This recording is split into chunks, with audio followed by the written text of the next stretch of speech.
Hello, Albert. What will you have? A double whiskey, please. Still working on your theory of relativity? No, that's another Albert. Not even a relative. My research is about pain relief. Oh, yes. You're the scientist who discovered Nopain, the wonder drug that relieves migraine pain.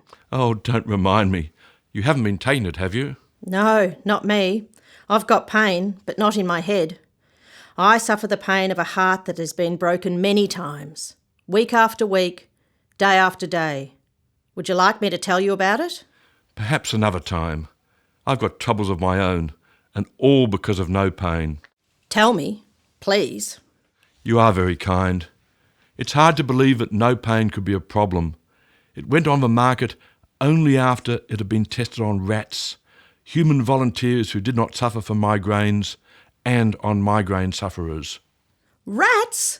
I thought you were now using lawyers instead of rats. Yes, it's true. We researchers found that we were being compromised using rats because we were worried about their welfare. No such problem with lawyers. Also, we found that there are some things that rats refuse to do. And of course, there is a shortage of rats and a glut of lawyers. However, this research on Nopain was in the old days. We used rats. Fortunately, they showed no adverse effects from the high doses we gave them. After the rat trials, we tested the drug on healthy human volunteers. They too showed no adverse effects, at least not until after the drug had been approved for use on migraine sufferers. Then last year, 90% of the healthy volunteers developed a crippling arthritic condition. That's dreadful. What did you do? I told my boss, Mr. Yummy, the drug has been taken off the market, but they haven't said why.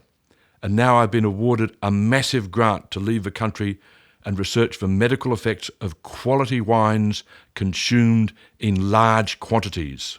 It could be a coincidence. I'm sure it is, but the grant has serious ethical implications. Tell me. Well, first, ethical guidelines for research say that research participants should not be put at more than a minimal risk of harm as a result of taking part in the research. Who are the participants? I will be the sole participant. The research would be flawed if I allowed people with less moral fibre than me to consume large quantities of expensive wine. Well, that's not a problem. You, the researcher, can inform you, the participant, about the evils of alcohol, and you can ensure that you do not drink to excess. Another drink? Oh, yes, please. Double whiskey. Here you are. So what are the other ethical implications? Research participants should be fully informed about the purposes of the study. Is that a problem? I don't think so. It is important research. We need to know the medical effects of drinking quality wine in large quantities. There can be no other purpose for this study. I am fully informed, and Mr. Yummy has explained to me that because every wine producer in Australia insists that its wine is quality wine and would be upset if I drank the wine of other producers, I must travel overseas to conduct the research. There can be no other reason for me being required to leave the country. Is that all? There is an issue of payment and an issue of conflict of interest. I am being paid an enormous amount to do this research, and I am both the researcher and the participant. I've talked this through with Mr. Yummy. He tells me that I'm being paid so much because I'm such an important researcher in the field of pain relief, and because no one else can do the job. Only I have the knowledge to do the research, and only I have the ability as a participant to consume and appreciate the drugs being tested. So, all your problems have been resolved? Yes, except that I now have to write my submission on the research proposal to a Human Research Ethics Committee. Oh, another double, please. Hello, Nellie. Hello, Albert. I see that you're preparing yourself for your overseas research. Hello, Cedric. Yes, just a glass of whiskey. I should be drinking wine, but my heart's not really in this research project. I'm an ethical scientist, and I have an ethical problem. Let me guess. You think that your research grant might be a ruse to get you out of the country so that you won't tell anyone about Nopain? Well, is it? Of course it is. If it gets out that Nopain might cause severe arthritis, anyone who ever feels a twinge of pain, whatever the reason, will want to sue Yummy Drugs. Our share prices will plummet. Aren't you troubled by this? Yes, Albert, I am troubled. I'm not just a senior executive, I'm a conscientious senior executive. And I must do the right thing for the shareholders. Your mother's a shareholder, isn't she? Yes, and I have told her. but I really think that the stock exchange should be told. If Mr. Yummy does nothing about it, I may blow the whistle myself. Hello, Sybil. Oh, bother. I come here to get away from my work, and here you all are. What, you, Albert? What, you, Cedric? What, you, Nellie? Yes, you're all patients of mine, and I've just breached my sacred duty of patient confidentiality. Well, now that we all know, tell us why you're here. I am worried. I want to breach my duty of confidentiality to a patient. Yes, again, but I don't think that I have any grounds to do so. There seems to be no imminent risk to the patient or to any other person. I am not under a legal requirement. It's not part of approved research. There are no overwhelming societal interests. It's just that I want to dob in a drug company that, over the years, has inflicted misery on many of my patients. Yummy drugs?